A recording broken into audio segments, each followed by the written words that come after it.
മുത്തശ്ശന്റെ അനുഗ്രഹം എനിക്ക് എന്നും ഉണ്ടാവുമെന്നും പറഞ്ഞ് അമ്മ എന്നെ ഏൽപ്പിച്ച ഈ മാല കല്യാണിക്ക് ഗിഫ്റ്റായിട്ട് കൊടുക്കണമെന്ന എന്റെ ശക്തമായ അഭിപ്രായം. No, impossible. ഇത് നിന്റെ മുത്തശ്ശൻ മാത്രം ഉപയോഗിച്ച ചെയിൻ അല്ല. തൃച്ചംബരം തറവാട്ടിൽ ഒരുപാട് തലമുറകളായി കൈമാറി വന്നതാണ്. ഇതെങ്ങനെയാണ് ആനന്ദ് ഗിഫ്റ്റായിട്ട് കൊടുക്കുക? അതും ഒരു സെർവന്റിനും. സോറി അമ്മ, കല്യാണി വെറും ഒരു സെർവന്റ് അല്ല, ഈ കുടുംബത്തിലെ ഒരു അംഗമാണെന്ന് അമ്മ തന്നെ പലതവണ പറഞ്ഞിട്ടുള്ളതാണ്. കല്യാണി ഒരിക്കൽ അച്ഛന്റെ ജീവൻ രക്ഷിച്ചു. പിന്നെ അമ്മയുടെ വരം നിറവേറ്റാൻ വേണ്ടി അവളുടെ ജീവിതം വരെ ഹോമിക്കാൻ തയ്യാറായി. നമുക്ക് വേണ്ടി ജയിലിൽ പോവാൻ തയ്യാറായി. അങ്ങനെയുള്ള കല്യാണിക്ക് ഈ പരമ്പരാഗത ചെയിൻ കൊടുക്കുമ്പോൾ നമ്മുടെ പൂർവികന്മാർ സന്തോഷിക്കുകയുള്ള അമ്മ. ഒരുപക്ഷെ മുത്തശ്ശൻ ഉണ്ടായിരുന്നെങ്കിൽ പോലും ഇത് തന്നെ ചെയ്യുമായിരിക്കുമെന്ന എന്റെ വിശ്വാസം.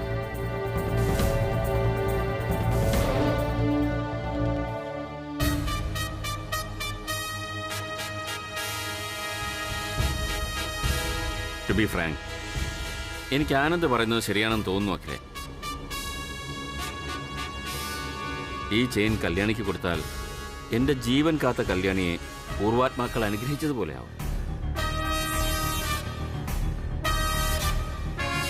എൻ്റെ ജീവന്റെയും നമ്മുടെ കുടുംബത്തിന്റെ ആത്മാഭിമാനത്തിന്റെയും വിലയായി ഈ ഒരു ആഭരണം നൽകിയാൽ അതിനെന്താണ് തെറ്റ്?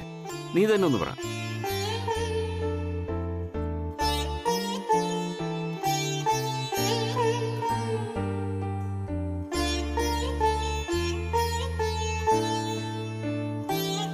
ശരി, എനിക്ക് സമ്മതമാണ്.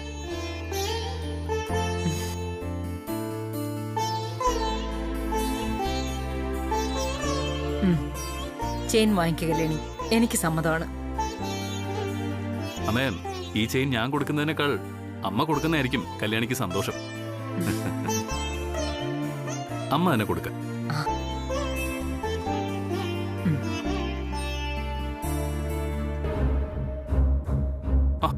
വാങ്ങിക്കുക കല്യാണി.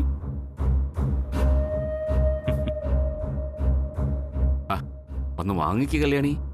അഖില മനസ്സറിഞ്ഞ് തരുന്നത് നിഷേധിക്കാൻ പാടില്ല. കമോൺ.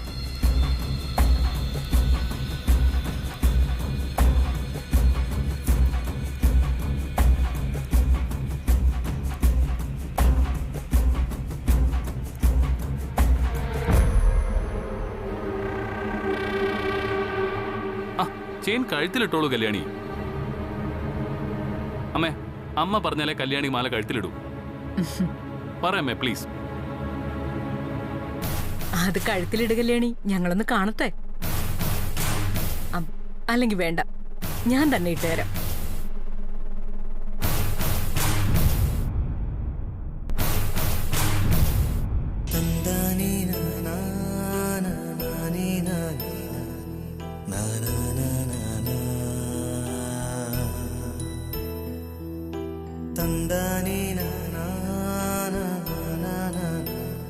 ഇന്നിപ്പോ നീ എനിക്ക് ഊരി തന്നിട്ട് പോകുന്ന ഈ മാല നീ തന്നെ കഴുത്തിൽ അണിഞ്ഞുകൊണ്ട് അമ്മയുടെ മുന്നിൽ യാതൊരു ഭയവും കൂടാതെ നിൽക്കും. നിർത്തും ഞാൻ. ഇത് തൃച്ചംബരത്തെ ആനന്ദ് കൃഷ്ണന്റെ തീരുമാനമാണ്.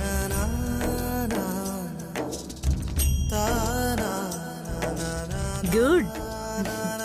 ഇനി ഈ ചെയിൻ ഒരിക്കലും നഷ്ടപ്പെടാതെ ഭദ്രമായി സൂക്ഷിക്കണം. മനസ്സിലായോ?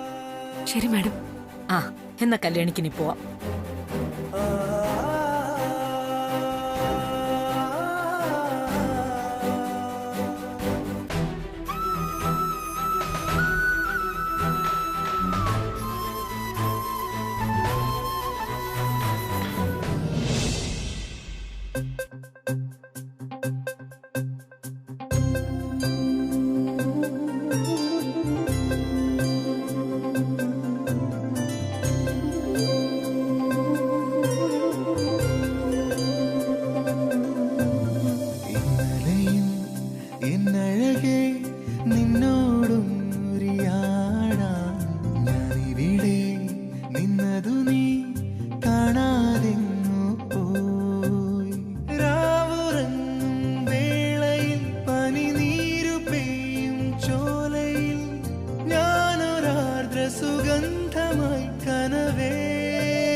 മനഃപൂർവ്വം ആയിരുന്നില്ല. ഞാൻ അറിഞ്ഞോ ഈ ചന്ദ്രൻ മുമ്പ് ഒരു പെണ്ണിനെ കെട്ടിപ്പൊറപ്പിക്കുകയായിരുന്നു. ആ, നീ ഒന്ന് ഫ്രീ ആവ്, നമുക്ക് നേരിട്ട് കണ്ട് സംസാരിക്കാം. എന്നാലേ ഇവിടെ എന്താ സംഭവിച്ചതെന്ന് പറഞ്ഞാ മനസ്സിലായി. കൊള്ളാം, ഇവിടെ ഫോൺ വിളിച്ച് കളിച്ചോണ്ട് നിന്നോ? അകത്ത് നടക്കുന്നെന്നോ അറിയണ്ടല്ലോ അല്ലേ? ശരി പ്രിയങ്കി, ഞാൻ പിന്നെ വിളിക്കാം. വിശദമായിട്ട് പറയാനുണ്ട്. ശരി ശരി. എന്താടി, എന്താ പ്രശ്നം? പ്രശ്നമൊന്നും പറയണ്ട. പണ്ട് കാലത്ത് രാജാവും രാജ്ഞിയൊക്കെ ദാസർക്ക് പട്ടും വളയും മാലയൊക്കെ പാരിതോഷികമായി കൊടുക്കാറുണ്ടെന്ന് പറഞ്ഞു കേട്ടിട്ടുണ്ട്. നീ കാര്യത്തിലേക്ക് വാ. ഇപ്പൊ എന്താ ഉണ്ടായത്? ആദ്യം അത് പറ. എന്റെ ആന്റി, ഇവിടുത്തെ രാജ്ഞി ആശ്രിതയായ കല്യാണിക്ക് ചെയ്തു കൊടുത്ത ഉപകാരത്തിന് പ്രത്യുപകാരമായി ഒരു പാരിതോഷികം കൊടുത്തിരിക്കുന്നു. ആര്, ചേച്ചിയോ? ഇവിടുത്തെ രാജ്ഞി പിന്നെ ആരാ? അഖിലാന്റി തന്നെ. എന്ത് പാരിതോഷികം? അതല്ലേ കഷ്ടം. തൃച്ചംബരത്തെ പരമ്പരാഗത സ്വത്തായ ആ മാലയില്ലേ, അവളുടെ കഴുത്തിൽ നിന്നും ആന്റി പിടിച്ചു വാങ്ങാൻ ശ്രമിച്ച അതേ മാല അതിന്ന് അഖിലാന്റി തന്നെ അവൾക്ക് സമ്മാനമായി കൊടുത്തിരിക്കുന്നു, നേരിട്ട്. നീ എന്തൊക്കെയാണ് ഈ പറയുന്നേ? ആനന്ദ് അവൾക്ക് കൊടുത്ത മാല വീണ്ടും ചേച്ചി അവൾക്ക് സമ്മാനിച്ചെന്നോ? എനിക്കൊന്നും മനസ്സിലാവുന്നില്ല. ഇതിൽ മനസ്സിലാക്കാൻ വേണ്ടി ഒന്നുമില്ല. ഒരു കാര്യം ഉറപ്പാ, ആ മാല അവൾക്ക് ആനന്ദേട്ടൻ അഖിലാന്റിയെ കൊണ്ട് നേരിട്ട് തന്നെ കൊടുപ്പിച്ചതാ, ആന്റിയുടെ ശല്യം ഒഴിവാക്കാൻ.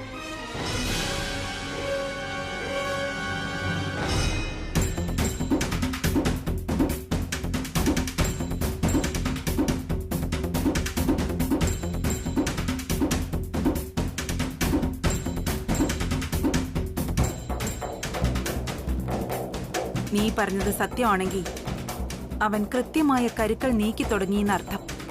ബുദ്ധിപൂർവമായിട്ടുള്ള നീക്കം. അതിനുടൻ ചെക്ക് വെച്ചേ പറ്റൂ. അവൾക്കും അവനും ഒരു ഭാഗത്തും ചലിക്കാൻ പറ്റാത്ത ചെക്ക് മേറ്റ്. അടുത്ത ബോംബ് എന്ന് പൊട്ടും?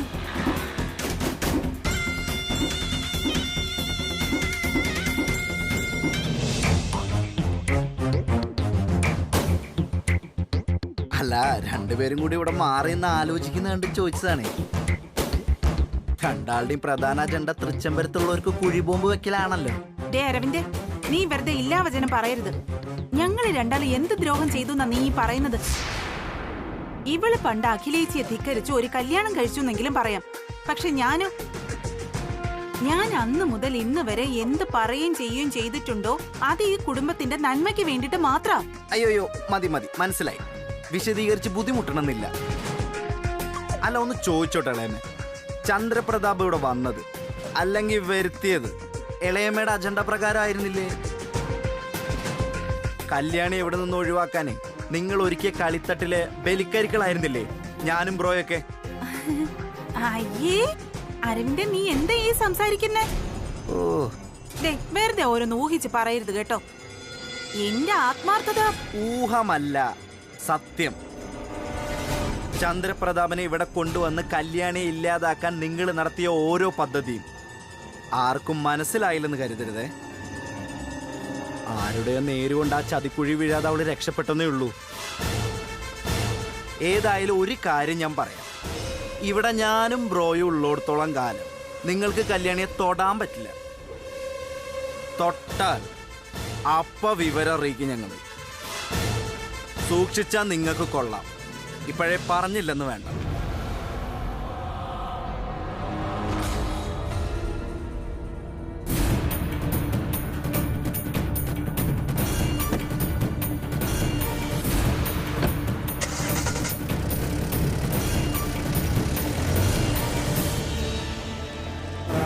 അവൻ പറഞ്ഞിട്ട് പോയതിൽ ഒരു ഭീഷണിയുടെ സ്വരമുണ്ട്. നമ്മളൊന്ന് കരുതിയിരിക്കുന്നത് നല്ലതാ ആന്റി. അറിയാം. പക്ഷേ ഈ അരവിന്ദൻ നമുക്കൊരു ചെറിയ ഇര മാത്രം. വലിയ പ്രശ്നം ആനന്ദ. ആദ്യം അവൻ ഈ വീട്ടിൽ നിന്നും മാറി നിൽക്കണം. എന്നാലേ ഇനി നമുക്ക് ചിലതൊക്കെ പ്ലാൻ ചെയ്യാൻ പറ്റൂ. ആനന്ദിനെ നമുക്ക് എങ്ങനെയാ തൃച്ചംബരത്ത് നിന്ന് മാറ്റാൻ പറ്റുന്നത്? ആദ്യം അത് നീ ആലോചിക്കും. അവിടെ നിന്ന് നമുക്കിനി തുടങ്ങാൻ പറ്റൂ. അവിടെ നിന്ന് മാത്രം.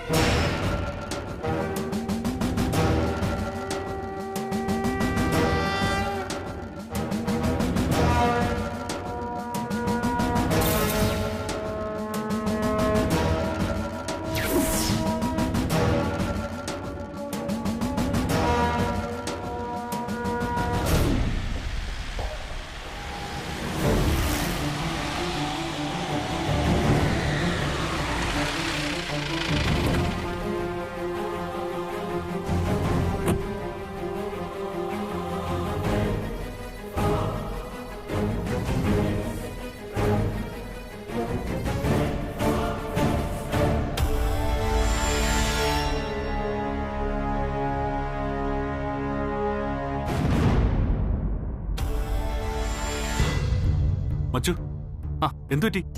നീ എന്തിനാ പെട്ടെന്ന് വരണമെന്ന് പറഞ്ഞ? വേറെ പ്രശ്നമൊന്നുമില്ലല്ലോ? എന്ത് പ്രശ്നം? പ്രശ്നം വല്ലതും ഉണ്ടായിരുന്നെങ്കിൽ ഞാൻ ഇവിടെ ഇങ്ങനെ റിലാക്സ്ഡ് ആയിട്ട് ഇരിക്കോ? യു പ്ലീസ് ബി സീറ്റഡ് മാൻ. ഇരിക്കാനും സമയമില്ല. ഒരുപാട് ദിവസം കൂടി ഞാനിന്ന് ഓഫീസിൽ പോയതാ. ഒപ്പിട്ട് സീറ്റിലോട്ട് ഇരുന്നതേ ഉള്ളൂ, അപ്പോഴേ നിന്റെ ഫോൺ വന്നത്. പഴയതുപോലൊന്നും അല്ല, ഇപ്പൊ കൃത്യമായിട്ട് ജോലിക്ക് പോയേ പറ്റൂ. നീ വിളിച്ച കാര്യം പറ, ഞാൻ പോട്ടെ. നിന്നെ വിളിച്ചതേ എനിക്കൊരു കമ്പനി തരാനാ. നമുക്കല്പം പാൽപായസം കുടിച്ചാലോ? എന്തു പറയുന്നു? നീ എന്റെ സ്വഭാവം മാറ്റരുത്. ഞാനിവിടെ സീരിയസ് ആയിട്ട് സംസാരിച്ചോണ്ടിരിക്കുമ്പോ അവന്റെ ഒരു പാൽപായസം. നിനക്കെന്താ തലയ്ക്ക് ഓളമാണോ? നീ ഇവിടെ ഇരിക്കേ. ഇടാ, ഞാൻ സീരിയസ് ആയിട്ടാ ചോദിച്ചത്. കല്യാണിയുടെ കൈകൊണ്ടുണ്ടാക്കിയ പാൽപായസം നിനക്ക് വേണോ വേണ്ടയോ? ആദ്യം അത് പറഞ്ഞു. മച്ചു, പാൽപായസം പണ്ട് എന്റെ ഒരു വീക്ക്നെസ്സാ. അതും കല്യാണിയുടെ കൈപ്പുണ്യം കൂടെ ആവുമ്പോ അതിന് രുചി കൂടും. എവിടെ എടുക്ക് കാണട്ടെ. എടുക്കാൻ സംഗതി ഇതുവരെ ഉണ്ടാക്കിയിട്ടൊന്നുമില്ല. നീ പറഞ്ഞിട്ട് വേണം ഇനി അത് ഉണ്ടാക്കാൻ. ഏതായാലും നീ ആഫീസിൽ നിന്ന് ഇറങ്ങി, ഇനി പതുക്കെ പോയാ മതി. നീ പറ, നിനക്ക് എങ്ങനെ പാൽപായസം ഉണ്ടാക്കുന്ന ഇഷ്ടം? അത് നല്ല രസമല്ലേ? കുറച്ച് ഉണക്കലരി ഉരുളിയിലിട്ട് അതിലാവശ്യത്തിന് പാലും വെള്ളം ഒഴിച്ച് നന്നായി വേവിച്ച് കുറുക്കിയെടുത്തിട്ട് അതില് പഞ്ചസാര പാകത്തിന് ചേർത്ത് നന്നായി ഇളക്കി നല്ല നെയ്യിൽ വറുത്തെടുത്ത മുന്തിരിയും അണ്ടിപ്പരിപ്പും ചേർത്ത് ഇളക്കി അതിലേക്ക് ബദാമും ഏലക്കാപ്പൊടിയും ചേർത്ത് അവസാനത്തെ ഒരു ഇളക്കൽ അങ്ങോട്ട് ഇളക്കി തീ ഓഫ് ചെയ്യുമ്പോ നല്ല ചുടുചുടാ പാൽപായസം ദാ റെഡി. ഓ, അതിന്റെ രുചി ആലോചിക്കുമ്പോ തന്നെ നാവിറങ്ങി പോകുന്നത് പോലൊരു ഫീലാ. എന്നാ പിന്നെ ഇനി ലാഗിയെന്ന് എന്തിനാ? നീ ഇപ്പൊ തന്നെ കല്യാണിയെ ഫോൺ വിളിച്ച് പറ, ഒരു പാൽപായസം ഉണ്ടാക്കി തരാം. ഞാനോ? അത് നീ അങ്ങ് വിളിച്ചു പറയുന്നതാ അതിന്റെ ഒരു ശരി. അതില് കാര്യമൊന്നുമില്ല, നീ വിളിച്ചാലും മതി. ശരി, അങ്ങനെയെങ്കിൽ അങ്ങനെ ഞാൻ തന്നെ വിളിച്ചു പറഞ്ഞോളാം.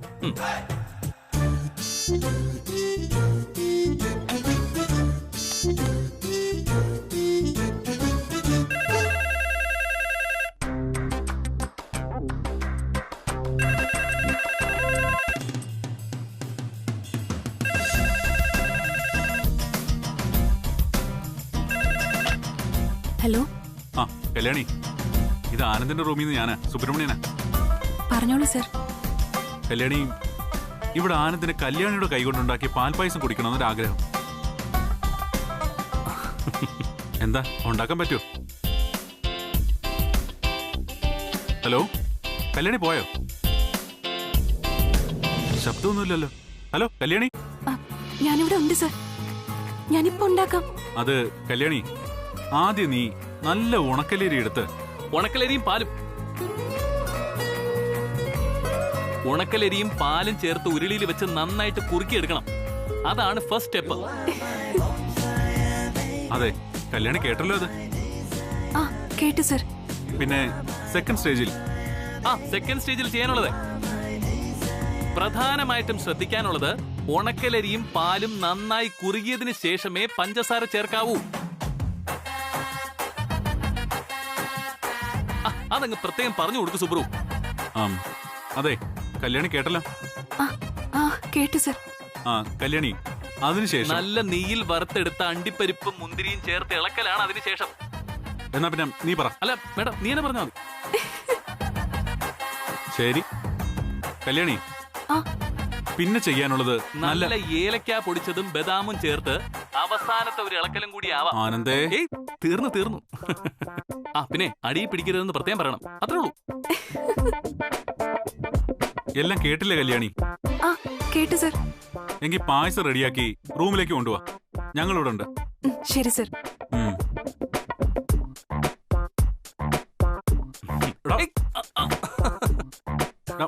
അതെ, ഈ നമ്പർ ഇറക്കാനായിരുന്നെങ്കിൽ സ്വയം നിനക്കങ്ങ് ഫോൺ ചെയ്താ പോരായിരുന്നു. അത് ഞാൻ ചെയ്താൽ ശരിയാവില്ല. നീ ആയപ്പോ എനിക്ക് എല്ലാ പാകത്തിനും പറഞ്ഞു കൊടുക്കാനും പറ്റി.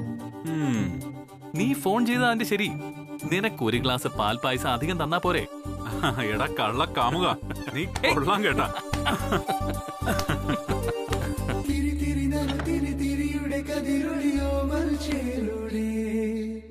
കല്യാണി നിൽക്കാം. എന്തിനാ കല്യാണി ഇപ്പൊ പാല്? അത് വലിയ പാൽപായസം വേണമെന്ന് പറഞ്ഞു. കൂട്ടുകാരനുണ്ട് റൂമില്. ഓ അതാണോ? ശരി.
നെഞ്ചിനുള്ളിലാകെ മഞ്ഞു പെയ്യും പോലെ നിന്നെ കണ്ട നേരത്ത് മയങ്ങും. നെഞ്ചിനുള്ളിലാകെ മഞ്ഞു പെയ്യും പോലെ നിന്നെ കണ്ട നേരത്ത് ഓ വർണ്ണത്തിങ്കൾ മെല്ലെ കന്നിത്തേനിൽ മുങ്ങിത്താഴും ആ നേരത്തല്ലോ ഒളി നോക്കുകൊണ്ടു തന്നെ സഖിയാക്കി നിന്നെ ഓമലേ.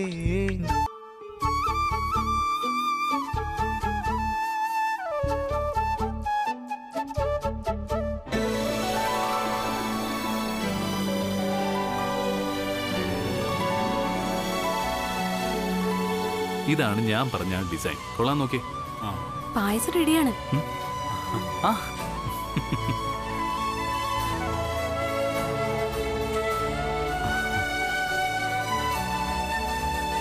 ഓ my God, best Kalyani, best.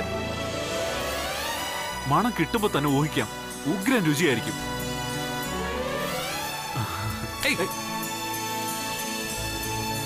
അല്ല കല്യാണി, പായസം വേറെ ഇല്ലേ അവിടെ? ആ കിച്ചണിലുണ്ട് വലിയ. ഇത് കഴിക്കുമ്പോഴേക്കും വീണ്ടും ഞാൻ പോയി എടുത്തിട്ട് വരാം. ഏയ് വേണ്ട കല്യാണി, അതല്ല ഞാൻ ഉദ്ദേശിച്ചത്. മച്ചു, നീ താഴെ ചെന്ന് നമ്മുടെ സുജാതയുടെ കയ്യിൽ നിന്ന് വാങ്ങി കഴിച്ചാൽ മതി. പെട്ടെന്നല്ലേ? അതെന്തിനാ? എനിക്ക് ഇതിലൊന്നും മതിയടാ. ഇത് 2 ബൗളില്ലേ? സോറി, ഇത് നിനക്കല്ല. ഒന്ന് എനിക്കും മറ്റേ ബൗള് കല്യാണിക്കുവാ. നീ താഴെ കിച്ചണിൽ പോയി കഴിച്ചാൽ മതി. വേഗം സ്ഥലം കല്യാക്ക്. പോ, പെട്ടെന്ന് പോയിക്കോ. ശരി ശരി, ഞാൻ കിച്ചണിൽ പോയി കഴിച്ചോളാം. നിന്റെയൊക്കെ കൂട്ടുകാരനായി പോയില്ലേ, എന്റെ തലയിലെടുത്ത്. പോയിക്കോ.